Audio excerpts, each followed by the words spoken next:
Saludarles nuevamente, estimados alumnos. Vamos a ver el tema de mediastino.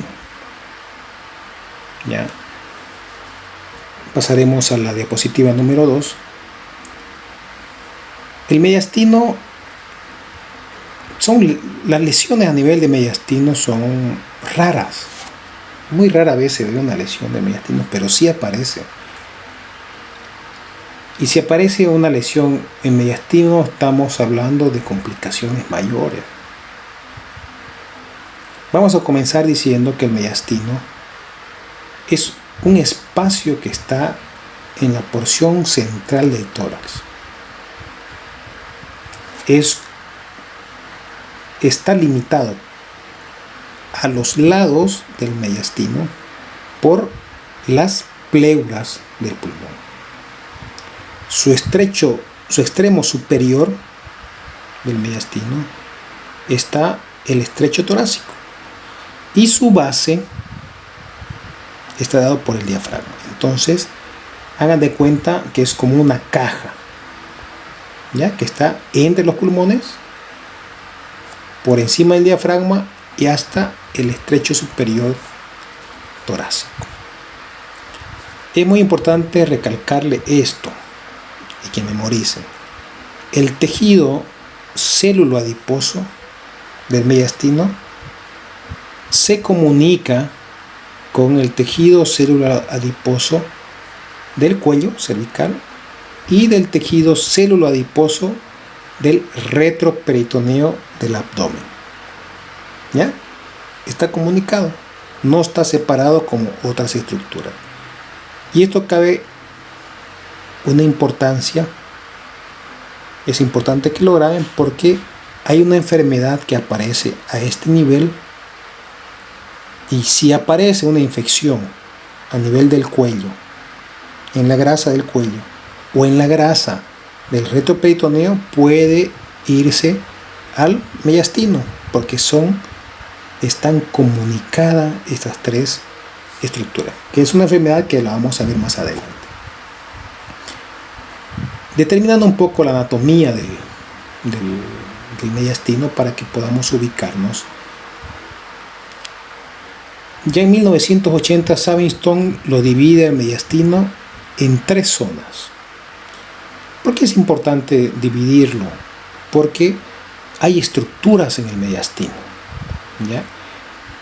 Entonces Savington lo divide en una parte antero superior, una porción media y una parte posterior. Miren, no hay una parte inferior, ¿ya? Entonces 3 partes: antero superior, media y posterior, ¿ya? Entonces, ¿cómo hace esta división? Define 3 zonas.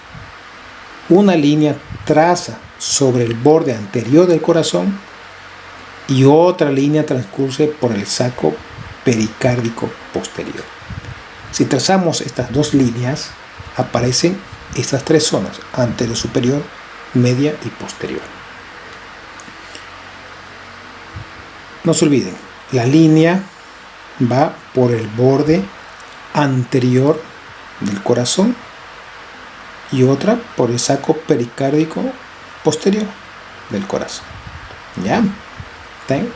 Anterior y posterior del corazón aparecen las 3 zonas. Pasaremos a la diapositiva número 4. Rápidamente estamos haciendo un repaso anatómico rápido porque en teoría ustedes dominan a la perfección la anatomía, pero solamente es un recuerdo para que ustedes puedan refrescar la memoria del tema de anatomía de primer año. El mediastino anterosuperior contiene timo, callado aórtico con sus ramas principales, las venas del tronco brachiocefálico y tejido linfático. El mediastino medio incluye principalmente el corazón, el pericardio, está la tráquea, el hilio pulmonar y ganglios traqueobronquiales. El mediastino posterior contiene esófago, nervios neumogástricos, la cadena simpática, conducto torácico, aorta descendente, las venas ácigos y hemiácigos y ganglios paravertebrales. Estamos en la diapositiva número 5. Entonces, la importancia de estas tres zonas, anterosuperior, media y posterior, única y exclusivamente es para poder ubicar todas estas estructuras anatómicas en esas tres zonas. ¿Ya? Para poder, no se olviden que medicina también es orden, es ubicación, para poder hacer un diagnóstico sistemático. Pasemos a la diapositiva número 6. Aquí estamos viendo prácticamente, si ponemos mucha atención, en la parte central aparecen estas dos líneas, ¿ya? Como si estuviera haciendo una A, dibujando una A. Está la línea negra, ¿ya? Totalmente negra, más gruesa, ¿ya? Está ubicado el mediastino, es un corte longitudinal, va de izquierda a derecha. En la parte izquierda está la columna vertebral, a la derecha está el esternón. Entonces en el centro está el mediastino y aparece la división que hace Savington, una línea que va sobre la cara anterior al corazón, ¿ya? Y fíjense, esta línea es oblicua, no es ni horizontal ni vertical, ya es oblicua. Y traza otra línea por detrás del saco pericárdico. Esta línea sigue siendo oblicua, pero es más vertical. Entonces, ahí vemos las tres estructuras que tiene el mediastino. Vamos a ir siguiendo la orden del reloj, ¿ya? Superior, vemos el mediastino superior como a horas 1. Vamos a horas 5, está el mediastino medio, ¿ya? No se olviden, no hay mediastino inferior, el mediastino medio. Y como a las 9 aparece el mediastino posterior. Ahí están las estructuras que acabamos de mencionar. Entonces, las estructuras respiratorias principales están a nivel del mediastino superior con la tráquea, ¿ya? Que es la más representativa. Hay grandes vasos. El medio está representado principalmente por el corazón y el posterior por las cadenas simpáticas, conductos torácicos principalmente, ¿ya? Entonces ahí tenemos todo lo que es las estructuras del mediastino con sus diferentes estructuras anatómicas. Pasemos a la diapositiva número 7. Igual es el mismo corte longitudinal, pero ya visto del otro lado, del lado izquierdo, ¿ya? En este, viendo de izquierda a derecha, el esternón ya está a la izquierda y la columna vertebral se encuentra a la derecha. Nuevamente vemos las dos líneas que menciona Savington, una oblicua, más horizontal que vertical, que va sobre la cara anterior del corazón, y otra línea oblicua, pero es más vertical que horizontal, que va por el saco pericárdico posterior, dando las tres estructuras que aparecen las 3 divisiones que aparecen en el mediastino con todas las estructuras que contiene. Habiendo repasado un poco lo que es el mediastino, su estructura anatómica, vamos a revisar 2 patologías que aparecen en el mediastino. Uno es conocido como el síndrome mediastínico. ¿Cómo se define el síndrome mediastínico? Es el conjunto de síntomas y signos que aparecen por la compresión de uno o varios órganos del mediastino. No se olviden, es una cavidad, es una estructura estrecha, todos están juntos, no hay mucho espacio. Y cualquier masa ocupante a este nivel va a comprometer no solamente del lugar donde se origina esa masa ocupante, sino el que está en vecindad. Por ejemplo, si aparece una lesión a nivel, pongamos, del timo o de la tiroides, estamos en el mediastino prácticamente, bueno, la tiroides está muy superior al mediastino, pero vamos más abajo, a nivel del timo. Una tumoración no solamente va a afectar el timo, sino va a comprimir lo que es la tráquea y estructuras vecinas. Entonces, a medida que va creciendo, van apareciendo signos, síntomas, producto de esa compresión. Entonces, ese es el síndrome mediastínico. Imagínense una lesión ocupante en el mediastino posterior, donde están los conductos linfáticos, donde están las venas hemiácigos. Póngase una lesión ocupante a nivel de los conductos linfáticos, va a comprimir no solamente los conductos linfáticos, sino todas las estructuras que están en el mediastino posterior, produciendo signos, síntomas que van a variar de acuerdo del lugar donde esté esa masa ocupante. De ahí la importancia de poder dividir el mediastino en las 3 áreas principales.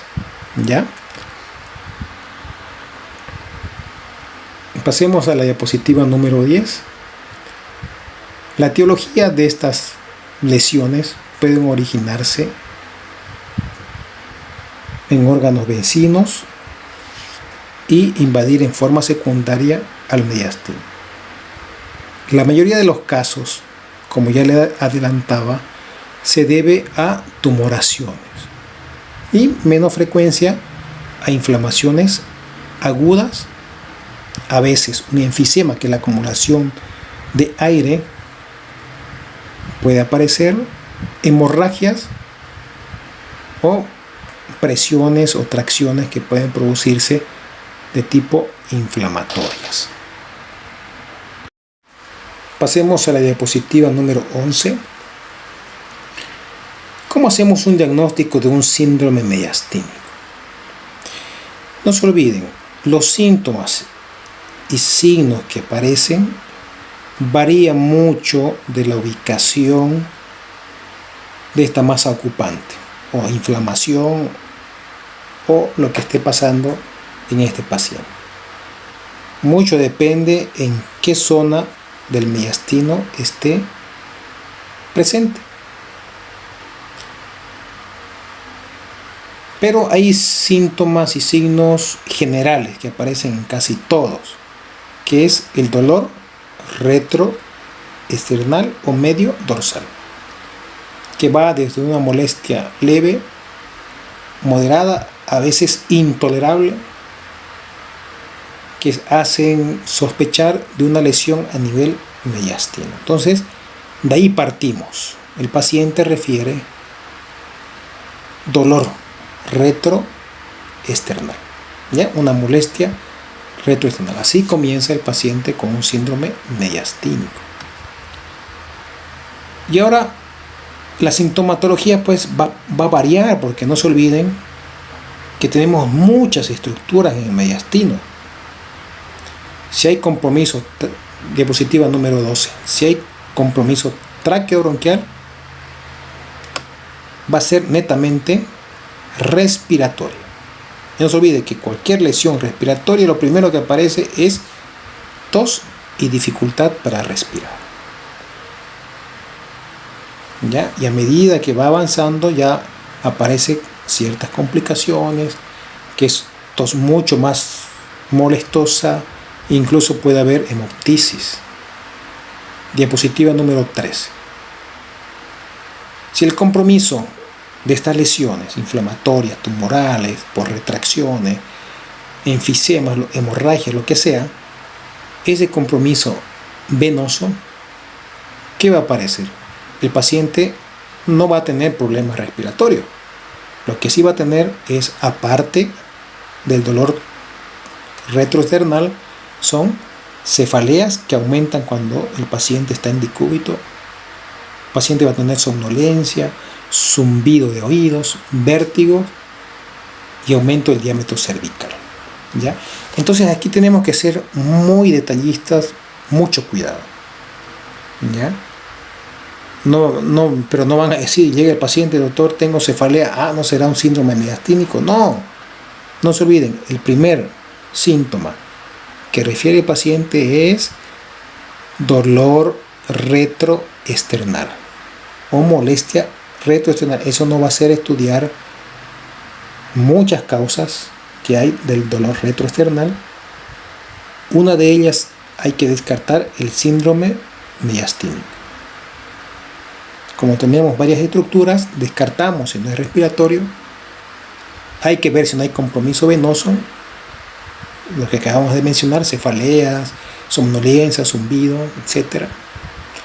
Hay que ver si no hay una distensión de la vena yugular. ¿Ya? Si no hay lo que se llama ingurgitación yugular. ¿Ya? Porque no se olviden, hay una compresión a nivel del mediastino. Diapositiva número 14. Si esa compresión es muy prolongada, todo eso, va a aparecer un tipo de cianosis de la piel a nivel de mucosas y cara, cuello, miembros superiores. Puede haber hemorragias conjuntivales o un poco de edema por encima de lo que es a nivel cervical, que se denomina esclavina. ¿Ya? Todo eso es manifestación por una compresión a nivel vascular, a nivel del mediastino. El paciente puede tener exoftalmo, se le puede crecer la lengua, puede aparecer circulación colateral, ¿ya? Incluso pueden aparecer ascitis por un compromiso vascular. ¿Ya? Entonces, mire, la sintomatología puede ser muy florida, que nos puede llevar a diagnosticar otro tipo de lesiones, pero hay que sospechar siempre paciente con dolor retroesternal, puede ser un síndrome mediastínico. Pasemos a la diapositiva número 15. Cuando la lesión obstruye la vena cava inferior, produce toda la estigmatopatía, estigmas de lesión hepática, y se puede confundir con una lesión hepática, pero aquí la lesión está a nivel de la vena cava inferior. El paciente tiene ascitis, hepatomegalia, edema de miembros inferiores, circulación colateral, todo lo que presenta un paciente con una hepatopatía. Cualquiera puede decir, no, este paciente está con cirrosis, alcohólico, pero nunca ha probado una gota de alcohol. Entonces tenemos que sospechar en un síndrome mediastínico con obstrucción de la vena cava inferior. Diapositiva número 16. El paciente también, si tiene un compromiso del conducto torácico, puede haber derrame pleural. No se olviden que el líquido que lleva el conducto torácico se denomina quilo. ¿Ya? Puede haber lesiones del tercio inferior. ¿Ya? Y sobre todo estas lesiones del conducto torácico, puede haber un poco de quilo, de presencia de quilo en el espacio pleural. Si está a nivel derecha, en el espacio pleural derecha, significa que la lesión es en el tercio inferior. Si la obstrucción es en el conducto torácico, en la parte superior, el derrame de quilo es a nivel del espacio pleural izquierdo. Pasemos a la diapositiva número 17. Cuando hay compromiso esofágico, el principal síntoma es de tipo digestivo. Hay una dificultad para poder ingresar alimentos vía digestiva, y es progresiva. A medida que va creciendo el tumor, comienza primero para comida sólida, pasa a semisólida, y después solamente el paciente puede tomar líquidos. Incluso cuando está muy crecido, ni líquidos puede tomar. ¿Ya? Entonces, como han visto, el síndrome mediastínico tiene muchos síntomas, muchos signos, dependiendo de qué órgano es el que se está afectando a nivel del mediastino. ¿Ya? Asemeja muchas otras patologías, pero hay que sospecharla en todo paciente que tiene dolor retroesternal. Entonces, ¿cómo yo hago el diagnóstico de un síndrome mediastínico? Podemos comenzar con una radiografía de tórax, pero la única forma de poder descartar un síndrome mediastínico es con una tomografía con contraste. Entonces, con la tomografía con contraste nos va a mostrar la masa tumoral, nos va a mostrar qué órgano del mediastino se ha iniciado y está comprimiendo, y eso nos va a poder permitir tomar una conducta. Como toda actividad tumoral, la conducta es quirúrgica. ¿Ya? La mayoría de las veces es de tipo quirúrgica, porque cuando es una reacción inflamatoria, con tratamiento médico se puede solucionar y no avanza mucho, pero ya una actividad tumoral va aumentando en forma progresiva y cada vez aparecen muchos más síntomas que nos va a permitir poder sospechar de un síndrome mediastínico. Ya, no se olviden, el síndrome mediastínico es una compresión progresiva de los órganos del mediastino que va aumentando la signo-sintomatología de acuerdo al órgano que esté comprometido, y que los síntomas van a presentarse de acuerdo a este, y el tratamiento, si es de tipo tumoral, es netamente quirúrgico. ¿Ya? Para diagnosticar tenemos que pedir una tomografía de tórax, que es lo único que nos va a poder permitir descartar si hay o no hay una lesión a nivel del mediastino. Diapositiva número 18. Este es otra de las enfermedades que aparece a nivel del mediastino. Se llama mediastinitis aguda. La mediastinitis aguda, como su nombre nos está mencionando, es una inflamación rápida. ¿De dónde? Del tejido celulograso del mediastino. El síndrome mediastínico era de los órganos del mediastino. En cambio aquí la mediastinitis es la inflamación del tejido celulograso, del tejido adiposo. Casi siempre, la mayoría, es debido a una infección.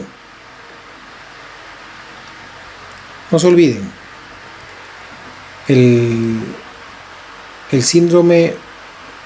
la mediastinitis aguda es por inflamación aguda del tejido celulograso del mediastino, principalmente por infección. Diapositiva número 19. ¿Qué puede causar una inflamación del tejido celulograso del mediastino? Las causas que pueden producir una mediastinitis pueden ser de origen torácico o extratorácico. Las más frecuentes son las de origen torácico. ¿Cuáles son las causas de una mediastinitis de origen torácico? Es una perforación esofágica o de origen tráqueo-bronquial, que mayormente resultan de procedimientos quirúrgicos sobre el corazón, esófago o timo. También puede ser desencadenado por abscesos piógenos o tuberculosos de la columna vertebral, que pueden terminar en mediastinitis. La perforación de esófago mayormente se debe en causas iatrogénicas, ¿ya? Una endoscopía, algún procedimiento sobre el esófago, ¿ya? Muy raro es que se perfore el esófago en forma sola, en forma primaria. Siempre es en forma iatrogénica, es decir, por algún tipo de estudio o intervención manual médica, ¿ya? Entonces, mayormente las mediastinitis aparecen de origen torácico y son las que mencionamos, pero también existen las causas extratorácicas. Pero aunque no lo crean, en nuestro medio, acá en la ciudad de Trinidad, las causas extratorácicas son las más frecuentes que las torácicas. ¿Esto a causa de qué? Esto a causa de que no hacemos muchos métodos invasivos a nivel de esófago y ni hacemos procedimientos de cateterismo cardíaco. Entonces, la mediastinitis que vemos acá son de origen extratorácico. No se olviden hacerle recuerdo lo que hablábamos al principio. El tejido célula adiposo cervical se comunica con el mediastino. Entonces, ¿cómo puede ser que algo cervical pase al mediastino? Normalmente está dado por las infecciones. ¿Cómo pasa eso? Todo comienza son de origen odontógeno. Quiere decir esto que es a nivel de un diente.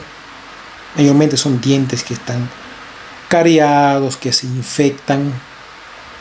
El paciente no se hace atender, se aguanta como puede, no va al dentista y comienza con un absceso, acumulación de pus en el diente. Comienza la infección a nivel de cara. Esa infección va bajando a través del tejido adiposo al cuello. El paciente sigue en su casa, se trata como puede.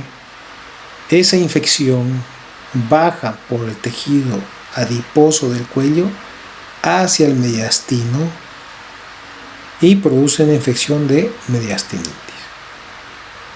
¿Ya? Entonces es un proceso grave, conocido como mediastinitis necrotizante descendente. Otra de las formas que puede aparecer en forma extratorácica la mediastinitis es por medio de una mediastinitis necrotizante de tipo ascendente, que va subiendo. Y esto es a través de alguna infección del páncreas.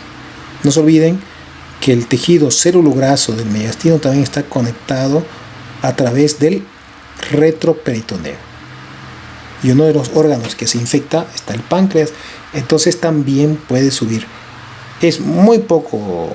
Yo hasta ahorita he visto una sola mediastinitis por páncreas, pero sí se puede dar y hay que tenerla siempre en cuenta, sospechando que pueda aparecer. ¿Ya? Decirle solamente mediastinitis de origen infecciosa. Estamos hablando de una complicación muy, muy grave. Miren cómo una infección de dientes, un absceso odontógeno, puede terminar en una mediastinitis. Diapositiva número 21. ¿Cómo hacemos el diagnóstico? Aparecen síntomas inespecíficos: fiebre, dolor retroesternal, puede haber o no puntada en algún hemitórax, náuseas, disfagia, odinofagia, trismo, postración. Y si la infección progresa, hay signos de shock séptico. El paciente está con hipotensión, el paciente puede ya presentar alteraciones de la conciencia. Si presentan estos signos de shock séptico, es un paciente grave, está con una septicemia. Diapositiva número 22. El paciente también puede tener algún tipo de enfisema subcutáneo cervical, que es la acumulación de aire en el tejido graso. Ese es el enfisema, pero esto es causado por las mismas bacterias, el gas que producen las bacterias. Entonces produce una infección terrible, ¿ya?, a nivel del mediastino. Vamos a pasar directamente a la diapositiva número 24. ¿Qué tiempo transcurre del inicio de la infección y el comienzo de los síntomas? A veces es muy variable, pero aparece entre 15 a 36 horas. ¿Por qué es importante recalcarlo esto? Miren cuán rápido aparecen los síntomas una vez llega la infección al mediastino. 15 a 36 horas. Pero a veces, como somos, nuestro estilo de vida, nuestro estigma social, el paciente tarda más de 3 días en acudir al médico. Y ya nos encontramos con una infección terrible del mediastino. Entonces, eso también nos impulsa a que podamos ser mucho más precavidos con la mediastinitis. Si vemos que la infección de tipo odontógena está bajando hacia el cuello y todo eso, tenemos que tener mucho cuidado de que no se vaya al mediastino. ¿Qué métodos complementarios tenemos para poder hacer un diagnóstico de mediastinitis? Podemos sacar como siempre una radiografía de tórax,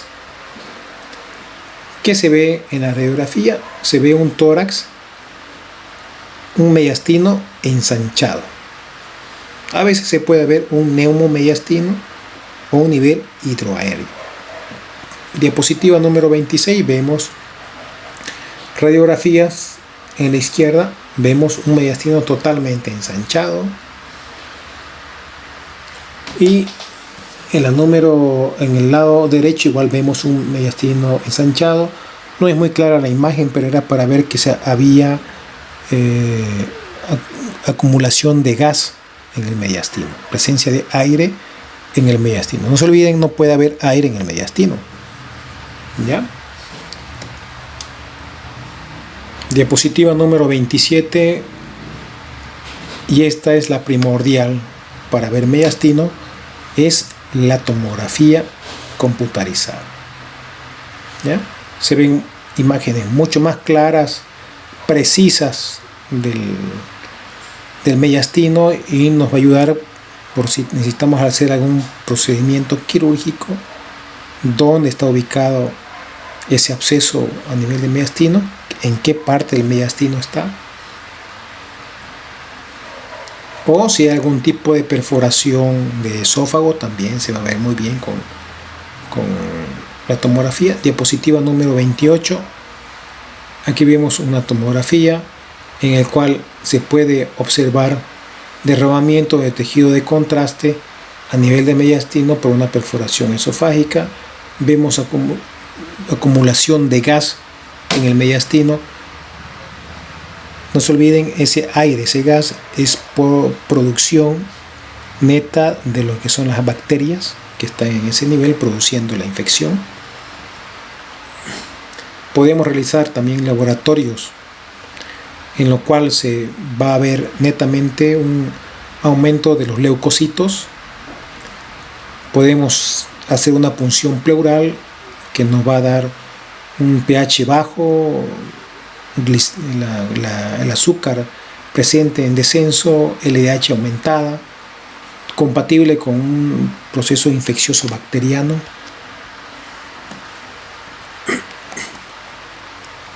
Diapositiva número 30. El tratamiento. El tratamiento siempre hay que investigar la puerta de entrada. Si es una perforación de esófago, por una endoscopía que hicieron y se perforó, o si fue un paciente que tenía un absceso a nivel de algún diente, inicialmente hay que entrar con antibióticos. Toda infección con antibióticos. El tratamiento con antibióticos es empírico, vale decir que no sabemos qué tipo de bacteria es la que hay, tampoco podemos esperar. Hay que iniciar fuerte con antibióticos, se utilizan grandes dosis. Se recomienda utilizar triple esquema, o sea, 3 antibióticos, como son penicilinas, grandes dosis. Tiene que ir asociado a gentamicina, que es un aminoglucósido, y asociado a metronidazol para bacterias anaerobias. Con esto cubrimos prácticamente todo tipo de bacteria que puede estar causando la mediastinitis.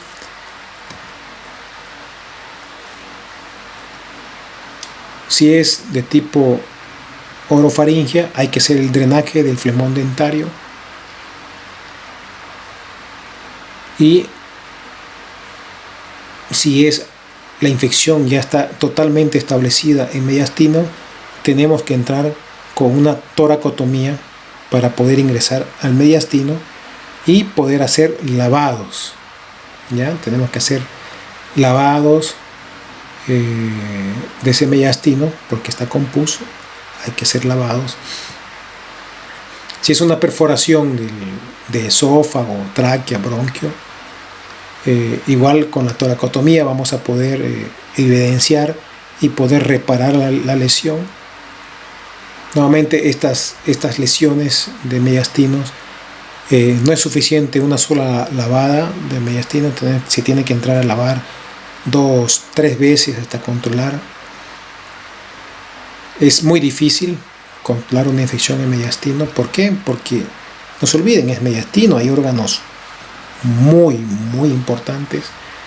Diapositiva número 33, el pronóstico. tiene una mortalidad muy elevada de 40-70%. Hay que ser muy agresivos cuando estamos con una mediastinitis, en tema antibióticos, ¿ya? La cirugía ya es mandatoria porque tenemos que entrar a lavar ese mediastino, no queda otra, ¿ya? Entonces el tratamiento es netamente quirúrgico. Mensaje de esto: controlen siempre los abscesos odontógenos. Se puede complicar, puede descender y puede llegar a tener una mediastinitis. Ese es el consejo que quiero darle en este momento. No lo tengan en menos. La infección odontógena, métanle con todos los antibióticos, drenen el flemón lo más antes posible y eviten que termine en una mediastinitis, porque el pronóstico es muy malo si llega en mediastino. ¿Ya? Muy bien, con eso terminamos el tema de mediastino. Son estas dos enfermedades que tienen que memorizar, tenerlas en cuenta cuando estén atendiendo a algún paciente en la consulta o en la hospitalización. ¿Ya? Muchas gracias.